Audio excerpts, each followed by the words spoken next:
Ẹ káàbọ̀ sí Erelu Royale Media, níbi tí a ti ń sọ ìròyìn tó jẹ́ òtítọ́. Gẹ́gẹ́ bí ẹ ti mọ̀ pé a ò ní sọ ìròyìn tí kò kìí ṣe òtítọ́ lórí ìkànnì yìí. Àwọn ohun tó ń lọ ní orílẹ̀-èdè wa tí a lè fi kọ́gbọ́n àti oríṣiríṣi àṣírí ló wà nínú fídíò yìí. Ẹ bá mi like, comment, share, subscribe. Ẹ jẹ́ ká jọ wo fídíò yìí.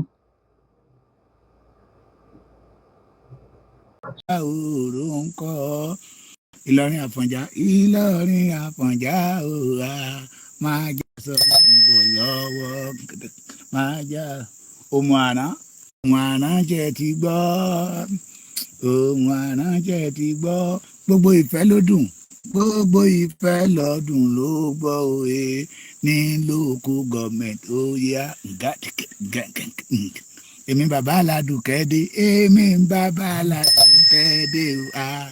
ààbò lọ́rọ̀ fẹ́ lójú èmi bàbá aládùúkẹ́ dé ààbò lọ́rọ̀ fẹ́ lójú ẹ̀yin òkè ọdẹ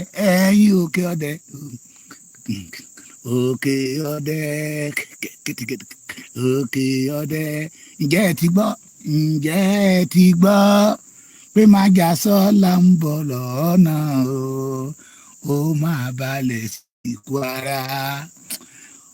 Mo ní wọn kó ní iṣẹ́ mi lọ ni anywhere any dimension àdé gidigba á dára fún yín. Ìrònú ìkòkò ní ọ̀pájà ìrònú yín ló máa pọ̀ tá yín. Gbogbo ẹnikẹ́ni tó bá ti ní kẹ́ mọ́ nísinmi ẹ̀kún náà ò ní nísinmi. Mo gbọ́rọ̀ kan lénìí wọ́n ní ẹni bá ti ń bá ìsinmi jà kì í nísinmi ìyẹn ni pé àtìkiri ní pẹ̀ràn jẹ́ ọ̀tá yín ò ní nísinmi. Bẹ́ẹ̀ ni ẹni bá ti ní kẹ́ mọ́ ṣe títí yín kò ní nísinmi. Bó ṣe máa rí nìyẹn ẹ kú ìsinmi ẹ̀ní ẹ kú gbogbo ẹ káalẹ́ ẹ káàárọ̀ ẹ káàsán ẹ kú ìyálẹ̀ ta gbogbo ẹ yójúlówó ọmọ Yorùbá. Most especially the Kwara people, the Felodun, the Okeode, the Ekiti local government, Kwara, the Bominas. Ẹkún ṣàlàfíà léyà. Ẹ mọ̀ pé àjọ fẹ̀gbẹ́ kanra wa ni. Yóò dà fún yín, ojú ò ní tì yín. Ara ò ní ní yín. Lódò là ń bọ́gẹ̀dẹ̀ etí omi. Àwọn àgbájọ wọn àná pé ọ̀gẹ̀dẹ̀ tá a bá gbèsè tí odò kì í dáhùn omi. Ní ráhùn rere ọkàn yín máa balẹ̀ bọ̀ lọ́wọ́ àwọn ajínigbé tàjínipa. Ẹ jẹ́ ká kọ́kọ́ bá báyìí pé mo kéyìn lórúkọ bàbá Professor Banji Akíntóyè bàbá dáadáa lọ́wọ́ bàbá tó ṣojú tó ṣẹ̀yìn. Mo wá kéyìn lórúkọ olóyè ṣe Sunday Ọmọdéyẹmọ Ìgbòho Ṣàmájàsọ́lá Kàkàkí Olódùmarè Aníyèkáyé Ògo àgbáyé Ògo àgbáyé ẹni tó ń tì sígbó tí ń tira rẹ̀ sọ́nà eégún burúkú abitapoli lẹ́yìn àjọ̀nà aborírégbèdè ẹ ń bí mi lérè pé ṣé oríkì Ìgbòho náà nìyẹn ẹni tá a bá ti lélélélélélé tá a lè bá bá ṣe máa ń kí wọ́n nìyẹn ojúlówó ọmọ àyèyẹ bẹ́kìtì ọmọ ẹni tó bá jẹ́ ọmọ gidi tó ṣe é fi yan gàn Èkìtì á ní ọmọ àyèyẹ ní mo kí yín lórúkọ wọn. Mo wá fi àkókò ìdúpẹ́ lọ́wọ́ àwọn ìjọba Kwara. Wọ́n jẹ́wọ́ pípé lóòótọ́ àwọn náà nífẹ̀ẹ́ aráàlú wọn. Wọ́n jẹ́wọ́ wípé n tó ń ṣẹlẹ̀ ní Kwara kò dùn mọ́ wọn nú. Kò sí ìjọba tó máa wà lórí oyè tí wọ́n máa jí ni gbé lọ́tún tí wọ́n máa pààyàn lósì tínú ẹ̀ ó dùn sí nígbà tí èsì ìdìbò lóge. A dúpẹ́ lọ́wọ́ yín Abdulrahman pé ẹ ti gbé ìgbésẹ̀ àkọ́kọ́ gbọ́ lọ́sẹ̀ tó kọjá pé ẹni kí Ìgbòho ọmọ wá ṣùgbọ́n gọ́vnà ti sọ pé òun ò sọ bẹ́ẹ̀ wọ́n parọ́ mọ́ òun ni ẹ̀yin ẹlẹ́nu màrímà sọ ẹ máa wádìí ohun gbogbo dáadáa kẹ́ tó sọ. Àwọn kan ti wá tú síta oní gómìnà ti ní kó má wáyẹ àwọn onílára People's Congress ọ̀dàlẹ̀ People's Congress àwọn tí ò ní nǹkan ṣe àwọn àti Gani Abdulganiyu Adamu gbogbo ń sọ̀rọ̀ ẹ̀ fún yín lójoojúmọ́ pé Yorùbá èpò ni ló jẹ́ láàrin wa n tá ń ṣe fẹ́ pò kẹ́ẹ̀tì ti ṣe fún àfòmọ́ ló jẹ́ n tán ṣe fáfọ mọ kẹ́ tètè ṣe fún. So mo dúpẹ́ lọ́wọ́ ìjọba Kwara àtẹ̀yìntẹ́ gbégbèsè most especially obìnrin kan tó jáde síta báyìí tán nígbà tán lọ sí òkè ọdẹ tó ní wọ́n ń pọkọ òun yẹn ó tara abiyamọ bíyà ìyẹn ni gómìnà gbọ́ tí gómìnà tètè sá síta pé òun ò sọ bẹ́ẹ̀ o. So a dúpẹ́ lọ́wọ́ gómìnà ìpínlẹ̀ Kwara fún ohun tán ṣe torí àwọn ọlọ̀tẹ̀ tí ń yọ̀ pé Ìgbòho kò lè wọ Kwara kò lè wọ Kwara kò lè wọ Kwara. Mo láyọ̀ láti sọ fún yín láṣálẹ̀ yìí gẹ́gẹ́ bí ojúlówó ọmọ kóòtù òjíire ọmọ odò tó dá ìwà pé májàsọ́lá kàkà kí Olódùmarè ń bọ̀ ní Kwara lọ́sẹ̀ tó ń bọ̀ ní tí ní sọ dọjọ́ ṣùgbọ́n èèyàn ọmọ Kwara state ẹ máa gbáradì ẹ máa pè alẹ́ máa ní ìsinmi lórí lẹ́yìn ẹ máa ní ìsinmi lórí lẹ́yìn òpin máa dé báyìí gbégbé ayé ẹrú lórí ilẹ̀ yìí tí ẹ ní ìfọ̀kànbalẹ̀ gbogbo àwọn tó ti lé kúrò ní ìlú pátá lẹ́ máa padà sórí ilẹ̀ yìí. Mo sọ ẹ jẹ́ kájọ múra kájọ ṣe ká dúpẹ́ lọ́wọ́ bàbá Bọ́lá Ahmed Tinubu tó fàyè gbà wá tí ò sọpọ́tì àwọn báńdíìtì tí ń lé onílé kúrò nílé tí ń lé ọlọ́nà kúrò lọ́nà pé rárá o ẹ jẹ́ kọ́mọ onílé orílù gbé ẹ jẹ́ kọ́mọ onílé orílẹ̀ lò ẹ jẹ́ kó nílé orílẹ̀ sùn náà ká dúpẹ́ lọ́wọ́ Aṣíwájú Bọ́lá Ahmed Tinubu ọmọ olódóodẹ ká dúpẹ́ lọ́wọ́ wọn torí igbe tá à ń ké tán wá dìde pé rárá o ibi tí nǹkan báyẹn bá ti ń ṣẹlẹ̀ tí wọ́n ti ń rékọ́dọ̀ almost 33 communities tí àwọn ará bíbá yìí ti lé dànù kúrò ní ìlú ó yẹ ká wá nǹkan kan ṣe sí. A dúpẹ́ lọ́wọ́ Aṣíwájú Bọ́lá Ahmed Tinubu tí ẹ wà lẹ́yìn wa a dẹ̀ dúpẹ́ lọ́wọ́ ọ̀gá ọlọ́pàá pátápátá ṣọ́ọ̀ṣà àti ọ̀gá DSS all the commissioner of police gbogbo state kọ̀ọ̀kan a dúpẹ́ lọ́wọ́ yín inú mi dùn fún tẹ́ ṣe àwọn tí ìjọba bá ti ń gbọ́ igbe aráàlú tí wọ́n bá ti ń gbọ́ ẹ̀bẹ̀ aráàlú táráàlú bá ti sọ pé ara ń ni wọ́n lọ́nà báyìí tán dẹ̀ ń dìde tán gbà á tán wà nǹkan kan ṣe sí ara máa tó everybody ẹ̀yin gá lè fi rọrùn ṣèjọba tẹ́ fẹ́ ṣe bó ṣe máa rí nìyẹn ẹ̀ lè fi rọrùn àti fọkànbalẹ̀ ṣe ìjọba tẹ́ fẹ́ ṣe. So mo dúpẹ́ lọ́wọ́ yín àti dúpẹ́ lọ́wọ́ kàkà kí Olódùmarè májàsọ́lá wọ́n bubububububu torí Yorùbá wọ́n ṣèké mọ́ wọ́n parọ́ mọ́ èrò ọkàn àwọn ẹni bídẹ̀ náà ni pé kí májàsọ́lá sọ wípé ọ̀rọ̀ Yorùbá ti sú òun èrò ọkàn wọn nìyẹn náà fi sọ wípé kò sẹ́ni tó lè gba Yorùbá àfàwọn nìkan wọ́n ti gbàgbé ìgbà tí wọ́n sọ fún wa pé Yorùbá ò ṣeé nu ẹnu fún Yorùbá ò ṣeé jà fún ẹni tó dẹ̀ dìde tó lóun fẹ́ jà fún ìran Yorùbá wọ́n gbógun tì í ṣùgbọ́n bẹ́ẹ̀ pógun bẹ́ẹ̀ pọ́gbọ̀n gbogbo ogun tẹ́ ẹ bá gbé orí yín ló ń lọ. Ká dúpẹ́ lọ́wọ́ kàkà kí Olódùmarè ẹni kún kékeré àdúrà obìnrin àdúrà ọmọdé àdúrà ọkùnrin àdúrà àgbà àdúrà àwọn arúgbó àtàdúrà àwọn òkú tó ti kú a máa gbà lórí yín. Májàsọ́lá, thank you for support your own already. Pé rárá o ní lajúlẹ̀ o ní gbà káwọn ọmọ àtọ̀rìn wá kán tẹ̀lé Yorùbá báṣubàṣu. Ká dúpẹ́ n tójú ti rí ó ti tó pọ̀ n tójú ọmọkùnrin yẹn rí ṣùgbọ́n síbẹ̀síbẹ̀ ó ní òun ò ní gbàṣẹ́ ẹ̀. Mo ló sọ ó ní bàbá Èkìtì nígbà tán yìí àwọn ọmọ yẹn sì wà ní ọ̀dọ̀ àwọn ajínigbé ó ní gbé àwọn ọmọ yẹn ò jẹ́ kó ń sùn. Ká dúpẹ́ lọ́wọ́ Májàsọ́lá tó dúró ti ìran Yorùbá nígbà ìṣòro. Yorùbá ẹ̀yin Yorùbá lẹ sọ pé ìgbà ìpọ́njú là ń mọ̀ rẹ̀ gbọ́n pé kò sórí orúkọ tí wọ́n pè Fẹnubu géètì content creator àbí ṣé mo gbà á Fẹnujáwáyà ó ń ṣe fíìmù ni ó ń ṣe sinimá ni ó ń ṣe tíátà ni ẹ̀tàtẹ́nà ni títí wọ́n ti lẹ́yìn rí wọ́n á pọ̀bọ́ fún ìran Yorùbá wọ́n pa Yorùbá ni wọ́n fi Yorùbá rúbọ ni àwọn ò fẹ́ kọ́ ọmọ Yorùbá ó dìde. Alákà tó dìde Ìbàdàn ṣé bàbá Agboola ní gàngàn nǹkan ní ká sọ ni. Ìpakúpa tán pa bàbá oníbàbà.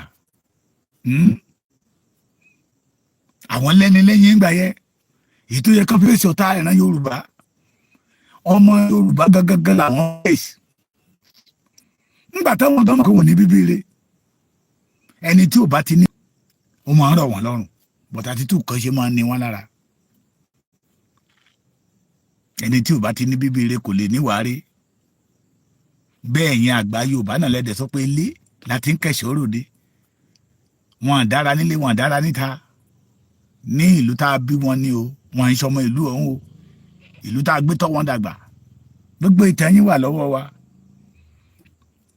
Májàsọ́lá yàtọ̀ sí yín òní mo fi ń pe gbogbo ẹ̀yin ọmọ Kwara State àìrí ẹni tí máa ran ni lẹ́rù tá a wá sọ wípé kó má wọ́rì pé kò ní ìdí àti délé tán ọrùn rẹ̀ ti wọ̀ sẹ́gbẹ̀ẹ́ ẹni tó gbé ẹrù sórí ẹrù tó tóbi dáadáa tí ò lágbára àti gbé mọ́ ọrùn ti wọ̀ ó wá rẹ́ni tí ó ràn ọ́ lọ́wọ́ pé ẹ gbé wá jẹ́ kí n bá yín gbé ó ní kó má ṣòpò kó má ṣe yọnu ẹ má jẹ́ kí títí wá orí bẹ́ẹ̀ Ọlọ́run máa yan olóyè Chief Sunday Adéyẹmọ Ìgbòho Òòṣà kó kẹ́kọ̀ọ́ Ọlọ́run wọn máa wá mọ̀ọ́mọ̀ gbé bàbá Bọ́lá Ahmed dìde láti lè bọ́ àjàgà àwọn ajínigbé ajínipa kúrò lọ́rùn wa ni. Mo láwọn kan ti lórí ọ̀fẹ́ lánàá wọn àwúlò fún ìran Yorùbá àwọn ató máa kógun lọ ìlú wọn ẹ̀mẹ́yẹ ọmọ arigidi táwọn ti pa abẹ́ ti gbàgbé ìtàn ìwé ìròyìn máa gbé ààrẹ yín fasos TB Joshua ọmọ onílùú dẹ̀lẹ̀ nìyẹn ìyá àti bàbá tó bí ọmọ arigidi ni ṣùgbọ́n ẹni tá a wá tọ́ ní arigidi oh my God ẹni tá a wá tọ́ ní arigidi tó jẹ́ pé ìyá ẹ̀ lọ́mọ arigidi ó gbógun ti ọmọ onílùú mo lẹ́ni tí ò bá ti ní bíbí rẹ̀ kò lè níwàá rẹ̀ ẹ̀yin ọmọ Ìlọrin ẹ má jẹ́ ẹ̀yin ọmọ Kwara Ìlọrin Ìhòòrò Òmù-àrán ẹ máa bá mi dárúkọ àwọn ìlú yẹ ẹ má jẹ́ kí tètè yín ó rí bẹ́ẹ̀ ẹ jẹ́ àjọ dìde to find solution to this problem. Ajá yín ti lẹ́ni lẹ́yìn ó ti pọ̀ bọ́ ó yẹ kó pọ̀ bọ́ o ẹ gbà bẹ́ẹ̀ dáhùn ẹ̀yin bọ́dà mi ní Kwara ẹ̀yin gbogbo ọmọ Ìgbómìnà owó ni ẹ jẹ́ kìíní jàgbádùn eléyìí òjò owó mọ́ o kò dé jàgbádùn ẹ̀jẹ̀ èèyàn ní í mu kábàá lè tètè fòpin sí tí ń mu ẹ̀jẹ̀ wa tí ìgbówó mọ́ ṣé mo sọ Ìgbómìnà yẹn dáadáa ajá wa ti wá lẹ́ni lẹ́yìn we must kill our boss oh God òyìnbó yẹn ti tún fẹ́ máa bọ̀ máa gbà padà. Bàbá Bọ́lá Ahmed Tinubu ń bẹ lẹ́yìn wa to say no to kidnappings in Kwara State.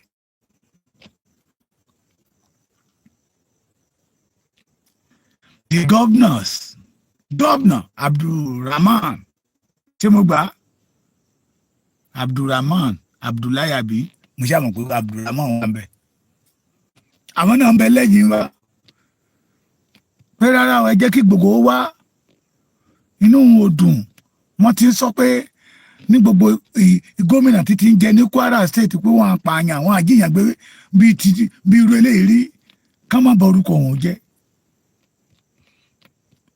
The Inspector General of Police ń bẹ lẹ́yìn wa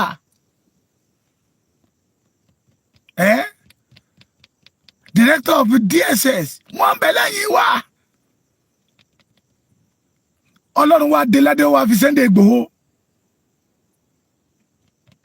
ọmọ tá a lélélélé tá a bá mo ti sọ lọ ní àárọ̀ mo ní wọ́n mọ̀ lé ṣùgbọ́n wọn ò ní bá torí tó bá ní wọn à ní lé àjẹpọ̀ nǹkan wà lójú kan nìyẹn ṣùgbọ́n Sunday Igboho ò ní dúró lójú kan bí wọ́n ṣe ń lára ẹ̀ tó lọ́mọ ọlọ́mọ ń tẹ̀síwájú ọlọ́run wá fi dé ládé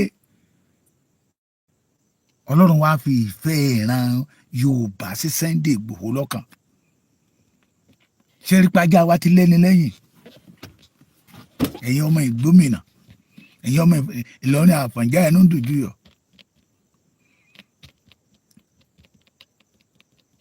ó yẹ kí ajá wa lè pọ̀ bọ̀ àkókò rẹ̀ láti kọ ìyà pé ẹ má jí wa gbé mọ́ ohun tó yẹ kí àwọn ìjọba ó ń ṣe kán ṣe náà ti ń ṣe yìí o ìjọba ti ń gba ìyànjú títí wọn ó wá tó àkókò fáwa náà láti gba ìyànjú títí wa àbádẹ ṣe kínní o ìjọba ní òsì lẹ́yìn wa ẹ ló ìyá mi máa pè yín padà mo yóò kù máa pè yín padà mo wà lórí program àwa ìbádẹ ṣe kínní o ìjọba ní èsì lẹ́yìn wa tó bá ṣe tí bá ṣe pé ìjọba ń bẹ lẹ́yìn ya ni àwọn tí a lù àti a pa wá ní ìpakúpa yìí ẹ̀bá máa ráàyè láti máa pa á ní ìpakúpa ìjọba ti wá wà lẹ́yìn wa náà àdèlè torí pé ìjọba wà lẹ́yìn wa ká sì wà wò èrè ìdí tí Ìgbòho fi fẹ́ wá sọ́dọ̀ yín nìyẹn pé ohun gbogbo ló létò ohun gbogbo ló létò pé ajá wa ó gbẹ́dọ̀ pọ̀ bọ́ torí àti lẹ́ni lẹ́yìn tájá bá dẹ̀ lẹ́ni lẹ́yìn sẹ́yìn ìran Yorùbá sọ pé máa ń pọ̀ bọ́ ni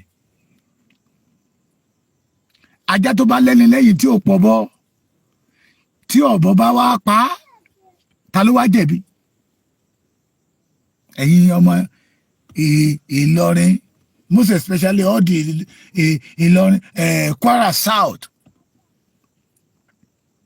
ṣe ti ń palẹ̀ mọ́ Ìgbòho ń bọ̀ ní ọ̀sẹ̀ tó ń bọ̀ mí tí ní dárúkọ ọjọ́ Ìgbòho ṣe kí ni ó ń bọ̀ ní ọ̀sẹ̀ tó ń bọ̀ ìjọ wa yẹ kó di jó àjùmọ̀jó àwẹ̀ wa jẹ kó di àwẹ̀ àjọgbà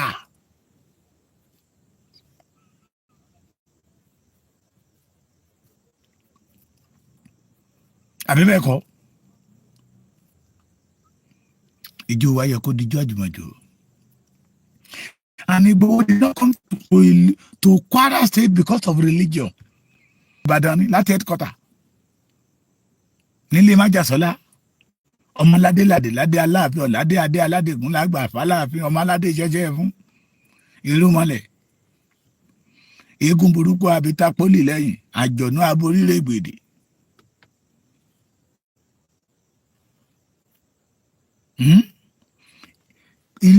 the májàsọ́lá that I know did not come to Ìlọrin Kwara State because of religion ó wá nítorí to save the life of all our people there all the Kwara State general most especially the Kwara South kò sí tó kàn wá pẹ̀lú religion ẹ̀mí sì wà lèèyàn ṣe ń pariwo religion o òní mo fi sọ wípé tí ajá bá lẹ́ni lẹ́yìn ó yẹ kó pọ̀ bọ̀ ẹ̀yin ọmọ Ìgbómìnà mà nígbàlejò ọ̀ràn àlejò ọ̀ràn tí ń lé yín kò ní ìlú Ọlọ́run ó sì di rẹ̀ ọ̀nà tọ́lọ́run fi sí di rẹ̀ lọ́lọ́run fi ní pé kí Sunday Ìgbòho kó máa bọ̀ lọ́dọ̀ yìí ṣé ẹ rẹ́dì ṣé ẹ gbáradì ẹ bá wá fún Sunday Ìgbòho láyè kó wá ṣe kọ́ńtẹ́ẹ̀tì lọ́dọ̀ yín náà ẹ bá wá fún Sunday Ìgbòho láyè kó wá entertain yín náà you know that Sunday Ìgbòho know how to act film bí àwọn olórí burúkú tó ń ṣe máa ń sọ ẹ bá jẹ́ kí Sunday Ìgbòho náà wá àti fíìmù kẹ́ ẹ bá lè rí légbé kẹ́ ẹ lè rọ́nà kẹ́ ẹ lè ní ìfọ̀kànbalẹ̀ lórí ilẹ̀ bàbá yín ni mo fi ní pé ajá tó bá lẹ́ni lẹ́yìn ó yẹ kó pọ̀ bọ̀ ẹ̀yin ọmọ Kwara State. Ẹ̀yin olùgbé Kwara State. Ẹ̀yin ọmọ Ìgbómìnà. Gbogbo orúkọ yẹ ó sápá mi lórí ni, but mo yẹ rántí òun àrán. Pé tó máa pàtàn ìlú mi ní Ìpotì, wọ́n á pamọ́ Àjàṣẹ́ Èpo.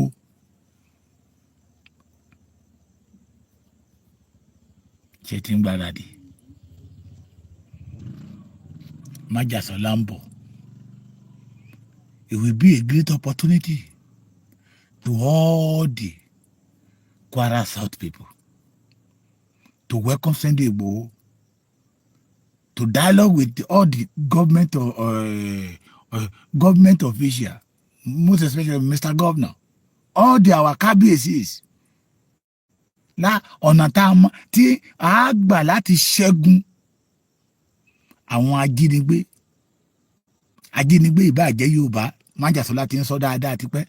Ọmọ Yorùbá tó bá jẹ́ ajínigbé yóò fi mú kàtà òfin. Tó lọ sí ìrú ẹkùn Akẹ́yìndé Gbẹ̀gbọ́n tó ń bí àwọn onílára People's Congress nínú. Àwọn tí ò lógo tán sọ wípé ènìyàn kan lo ògo wọn. Àwọn tó jẹ́ pé iṣẹ́ ibi ló kún ọwọ́ wọn. All their record full for evil. Mo lẹ́nu àná sí ẹni mo gbọ́ ọ̀rọ̀ ẹ̀rù bà mí. I don't know the reason why Gani attack Sunday Igboho. Àwọn ẹ̀mí ẹ̀ méjì. Oh my God, ẹ má jẹ́ ń dárúkọ. Torí àwọn yẹn ló fi ń gbógun tì. It is because those two people, they love their people. Èrèdí táwọn fi lọ join OPC nígbà ayé bàbá Fẹ́dífàṣẹ nìyẹn. To fight for their people.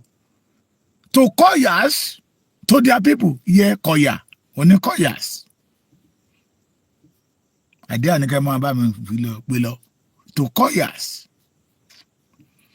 But nígbà tán rí pé ó ti ya yakuya. I must step back. We have opportunity now, the Kwara peoples, most especially Kwara South. Gómìnà ti sọ pé òun sọ pé kí Sunday Igboho má wá. Ta ló bí òun ló ń jẹ́ bẹ́ẹ̀ tó wà ní kí Sunday Igboho má wá? Nígbà tóun ṣe apààyàn, tóun ṣe àbàlújẹ́, pé òun gómìnà lòun ń ṣẹni tí ó máa rí ẹni tó máa ràn án lẹ́rù. Ta ní pé no, òun ò ní ìdí ẹ̀. Ìrú ẹkùn. They want to launch Ìrú ẹkùn security network in Kwara State. Ẹ̀yin ọmọ Ìgbómìnà, are you prepared? Are you ready to collect your land back? Are you ready to collect your town back, your community, your heritage? That lé yín kúrò nídìí ẹ̀. This is the only way. This is the only opportunity to regain all what belong to us. Ẹ̀yin tèmi ní Ìgbómìnà.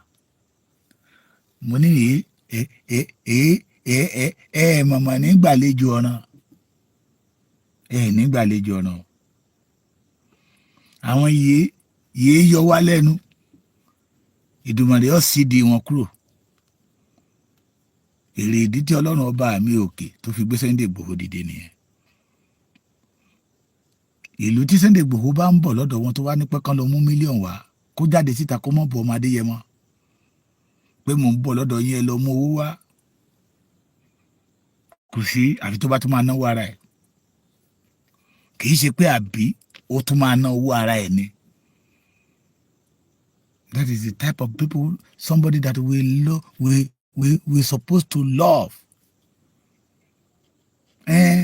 Ọmọ olóṣèlú ní ìlú. Ìgbà tó lóṣèlú lu àwọn lánàá, èrè wo lẹ́yìn yóò bá jẹ lára wọn. Wọ́n pa yín ní ọmọ.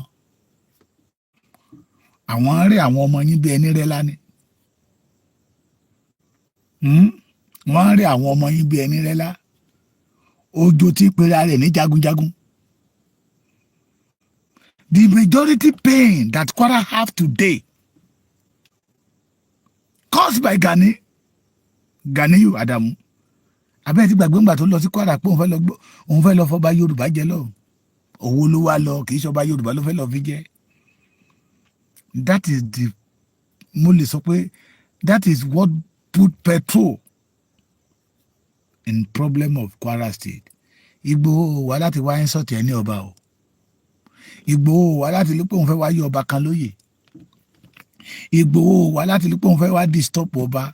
You know Sunday Igboho as a gentleman, respect, nípa ká bọ̀wọ̀ fún yàn, excellent. Nípa ká má fojú pààyàn rẹ̀, excellent. Ṣùgbọ́n ẹni bá ti jẹ́ ọ̀tá ìran rẹ̀ lọ̀tá Sunday Igboho. Ọ̀tá ìran mi, ọ̀tá mi náà ni. Sunday Igboho ló yẹ ká máa pè bẹ́ẹ̀.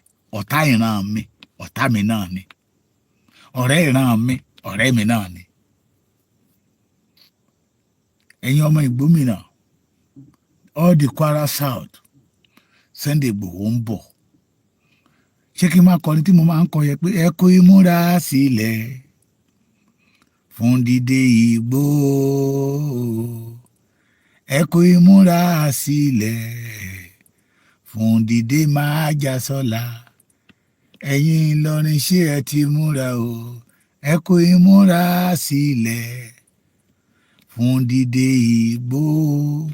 Òmàrán, ẹ kó ìmúra sílẹ̀ ẹ̀yin Òró fún dídé Májàsọ́lá. Ẹ kò ṣe ti múra, ẹ kó ìmúra sílẹ̀ fún dídé Ìgbòho. Òòṣà ni o. Ẹ kó ìmúra sílẹ̀ fún dídé Májàsọ́lá.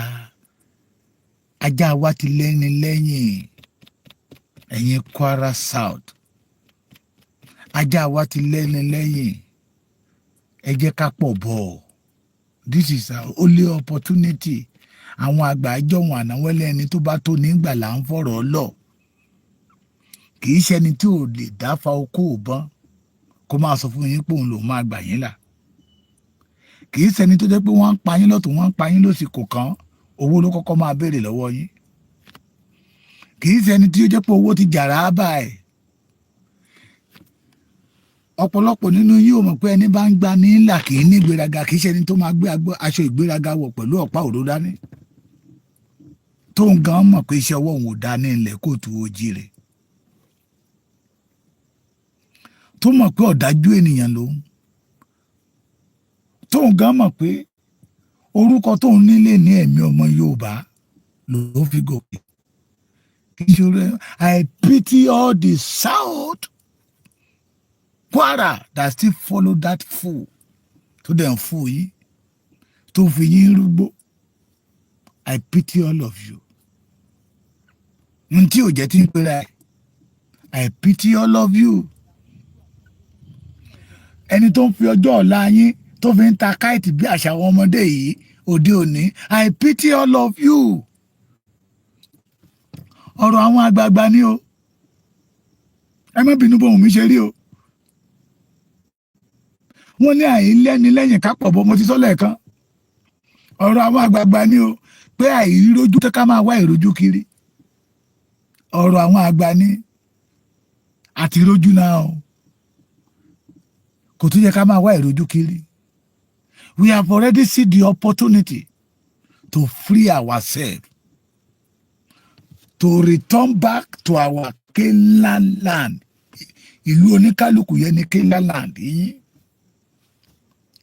Èrè dídí Ọlọ́run ọba mi fífò ń tẹ̀lú ìlú ẹ̀kọ́ nìyẹn o. Ẹ̀yin South Kwara, Kwara South àti South Kwara àti South Kwara South omi ẹ̀kọ́ ni. Mo ti sọ fún yín anything tó bá ti jẹ mọ́ òyìnbó àdé àníkẹ́ máa fi bá mi tẹ̀lé lọ. Mo gba PhD ní University of Tailoring. Overgraduate lèmi, mi ò sì ní undergraduate, overgraduate. Ẹ mọ̀ pé òyìnbó ti máa lágbára. This is the only opportunity that we have. Ẹ̀yin South Kwara South, ẹ̀yin ọmọ ìgbómìnà nílé lóko, ẹ pé àwọn èèyàn yín wípé kán darapọ̀ mọ́ ìrù ẹkùn, ajá wa ti lẹ́ni lẹ́yìn, ó gbẹ́dọ̀ pọ̀ bọ́ o. We must not miss this opportunity that Baba Bola Ahmed give to the Yoruba now to deliver ourselves in the hand of the bandit. Àwọn tí jí wa gbé, wọ́n fojú rẹ̀ wò wá o, wọ́n fojú rẹ̀ wò wá. Orí ọ̀fẹ́ tí Baba Bola Ahmed Tinubu fún wa yìí, orí ọ̀fẹ́ tí commissioner tí inspector general of police fún wa yìí, orí ọ̀fẹ́ tí all our able governor tán fún wa yìí, the CP, ẹ̀yin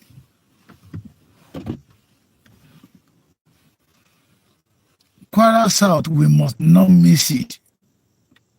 Ọ̀nà wo la nígbà míì ṣe, ẹ jájọ darapọ̀ mọ́ ìlú ẹkùn yìí o. Àwọn Àgbẹ̀kọ̀yà ń bẹ́ẹ̀ o, wọ́n padà o. Àwọn bàbá wa fìjìláńtì hunter, wọ́n padà o. Ẹgbẹ́ olórí burúkú kan tó fẹ́ máa dà wá láàmú náà ni àwọn onílára People's Congress tí Ọlọ́run ti gbàgbára lọ́wọ́ wọn o, torí àwọn ti lọ sílé tí wọ́n ti lọ rán aṣọ àbùkù, wọ́n ṣẹlẹ́yà kiri. Ẹ rí wọn, ẹ̀yin náà rí wọn, wọ́n ṣe ń ṣẹlẹ́yà ara wọn kiri. Ẹ rí wọn bí wọ́n ṣe ń ṣe kíni, bí wọ́n ṣe ń ṣẹlẹ́yà ara wọn kiri. Ẹ rí wọn, wọ́n ṣe ń dojú ti ara wọn. Ọmọ Gani ni mí, Gani ò rí ti tiẹ̀ rò, òkú bí Fúlàní bá gbé ẹ àgbégbé ni, bí ọwọ́ bandit bá bá ẹ, ìjọ tẹ́ máa sọ fún Gani pé ọwọ́ bandit ti bá ẹ, ìjọ yẹn ló máa ní ká lọ bá àwọn ra tọ́kì wà kó n fẹ́ jẹ tọ́kì. Àwa gbégu ṣé gúdà náà gbé síwájú ẹ̀ níbẹ̀ àbí gobek, ọmọ ọlọ́mọ wa mú gobek, àwa yóò bá mu, àwa yóò bá kú. Máa pa 1 million ọmọ OPC lẹ́ni kò kán Gani, ó ti fi wọ́n rúgbó, ó ti lówó. It is better that we follow somebody that care for us.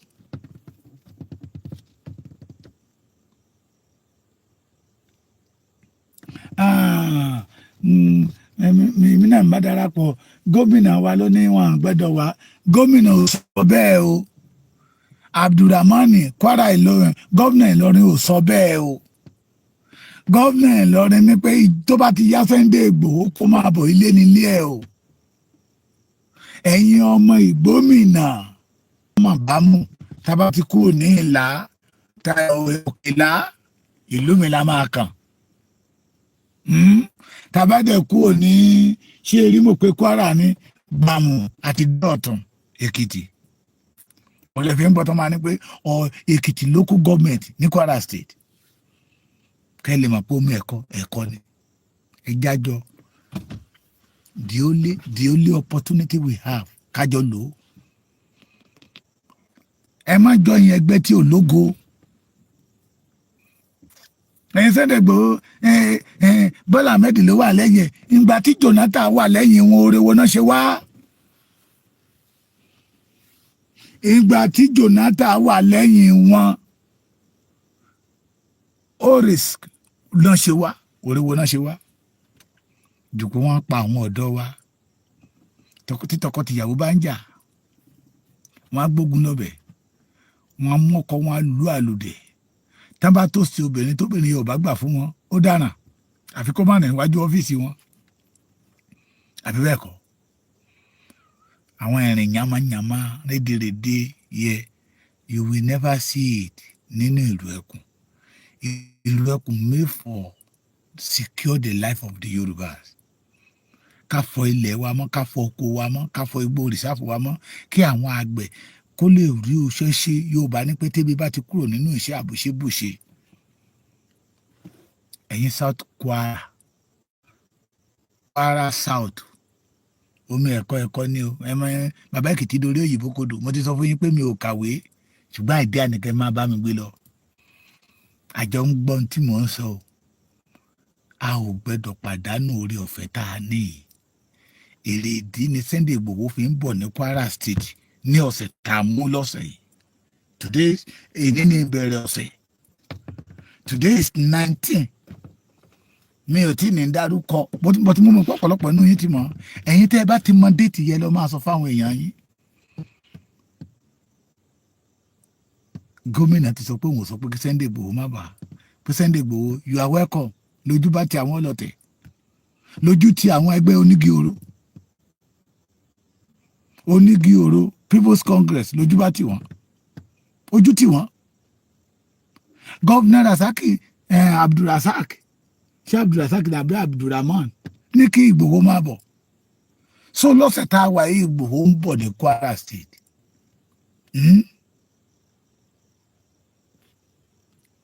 Ìgbà náà ti pé ọ̀la ṣe ìgbáyé gan ṣì wá ju àwa náà lọ èní nìkan la jù lọ torí àti láì ní kọjá báyìí. N tó ṣẹlẹ̀ láago 4 èmi àtẹ̀yìn lè jókòó ká máa sọ ní pé dédé aago 4 ló ṣẹlẹ̀ ní aago 2 láàárọ̀ ohun tó ṣẹlẹ̀ ní aago 8 àárọ̀ ohun tó ṣẹlẹ̀ kò sẹ́ni nínú wa tó lè pa ìtàn ọ̀la o. Ilẹ̀ tó máa mọ́ ọ̀la no one of us can say anything about it. Èrè ìdí tá a fi gbẹ́dọ̀ gbáradì dé ọ̀la nìyẹn. Ọ̀la ẹni ló dẹ̀ ṣe kókó. Bí ọ̀la ẹni dẹ̀ ṣe máa rí ìní wa láti máa mọ̀. So ẹja gbáradì. Ìjọba ń gbìyànjú di tiwọn but let us secure ourselves.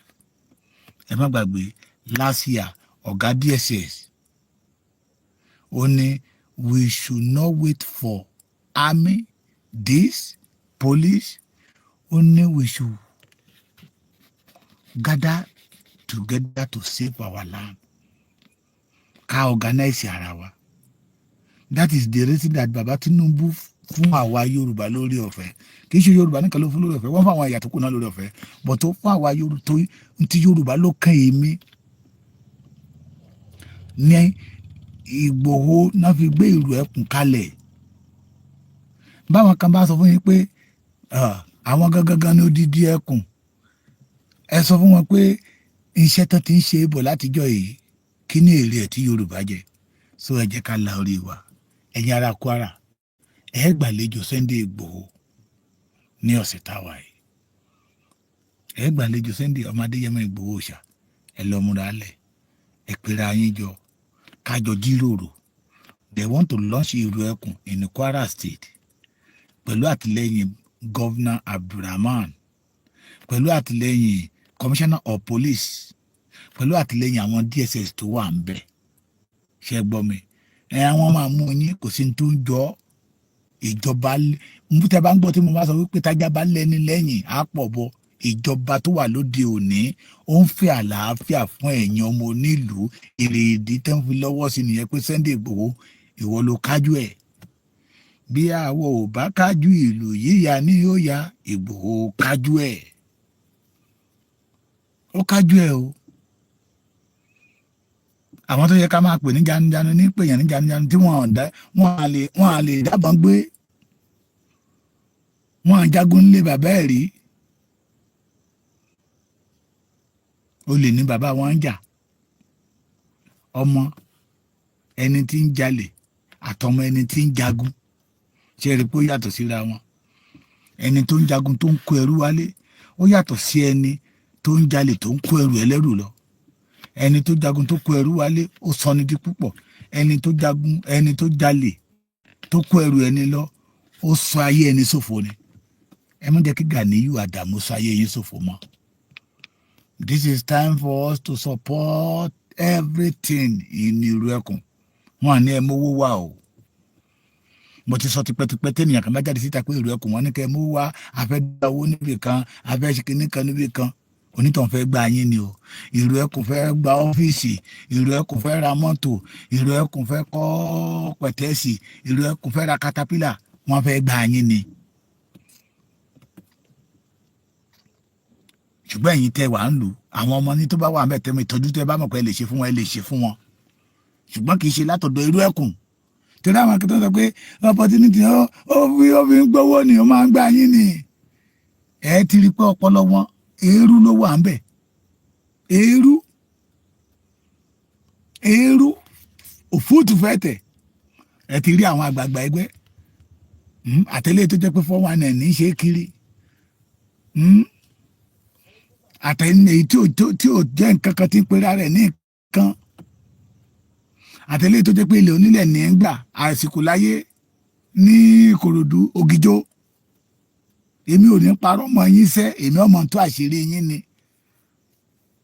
tó jẹ́ pé abẹ́ ọ̀mbrẹ́là Ààrẹ Ọ̀nà Kakanfò yìí lẹ fi ń jalè lẹ fi ń ṣe 419 lẹ fi ń gba ọmọ ọlọ́mọ lẹ fi ń gba àwọn èèyàn mi ò ní dárúkọ àwọn méjèèjì yẹn àwọn ẹkùn yín tó fẹ́ gba etí yín níjọ́ wọn àná tẹ́ ń tọ̀ sára yóò bá ẹ má jẹ́ kátà wá jẹ mọ́ o ẹ má gbàgbé the first program tí mo máa ṣe lọ́dún yìí mo ní ẹ̀jọ̀ ọmọ kóòtù gíire ní ọdún tá a wà yìí ẹ jẹ́ ká dárọ́ mọ́ ẹ̀yin ọmọ odò tó dá ìwà ní ọdún tá a wà yìí ẹ jẹ́ ká dá èké mọ̀ ká dá òtítọ́ mọ̀ pé tá a bá ti lè mọ méjèèjì yẹ jẹ́ Sunday Igboho ló ń parọ́ tàn wá ní a máa mọ̀ bó jẹ́ Abdulganiyu Adamu ló ń parọ́ tàn wá ní a máa mọ̀ ṣùgbọ́n aròpó máa pẹ́ ní láì mọ̀ pé ọba mi Èdùmàrè yóò jẹ́ ó yá ni ìlara Sunday Igboho tán ń ṣe ó tú àṣírí wọn síta.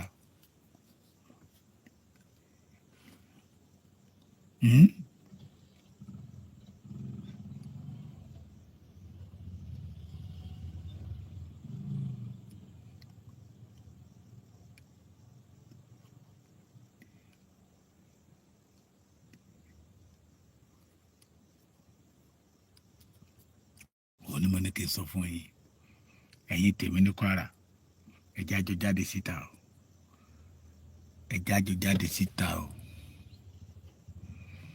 ẹni tó bá látìlẹ́yìn ní ìrìn àjò ẹ máa ń rọrùn láti rìn o ẹ jẹ́ ká fẹ́ ènìyàn mímọ̀ ká fi sọ̀rọ̀ o ká fẹ́ ènìyàn mímọ̀ ká fi gbára wa o ká fẹ́ ènìyàn mímọ̀ ká fi gba ìlú wa táwọn bandit ti gbà padà o ẹ̀yin ọmọ Kwara South gọ́vnà Abdulrahman ò ní kí Sunday Igboho mọ̀ wá o Sunday Igboho ń bọ̀ ní ọ̀sẹ̀ yìí ẹ̀jẹ̀ àjọ ṣe ẹ̀jẹ̀ àjọ gbára wa kájọ lé àwọn ajínigbé kúrò ní ilẹ̀ wa kọ́kàn wa bá a lè balẹ̀ ẹgbẹ́ abẹ́ dáhùn àṣírí ẹ̀kọ́ kì í tú lójú ewé o àṣírí yín ò ní tú ara ò ní níyín torí ara kì í nílẹ̀ ara ò ní níyín o ara yìí ní ọjọ́ ara ò ní níyín o bójò bá rọ̀ ara mọ́ ń tulẹ̀ ní ìtura ó wọnú ayé yín lọ o gbogbo ìkólọ yín pápátá lọ bá mi òkè yóò dá padà Ọlọ́run yóò gbé aláàánú dìde sí yín àdúrà yín ti gbà o Ọlọ́run ti gbé aláàánú dìde o òun náà ni májàsọ́lá òòṣà Ìgbòho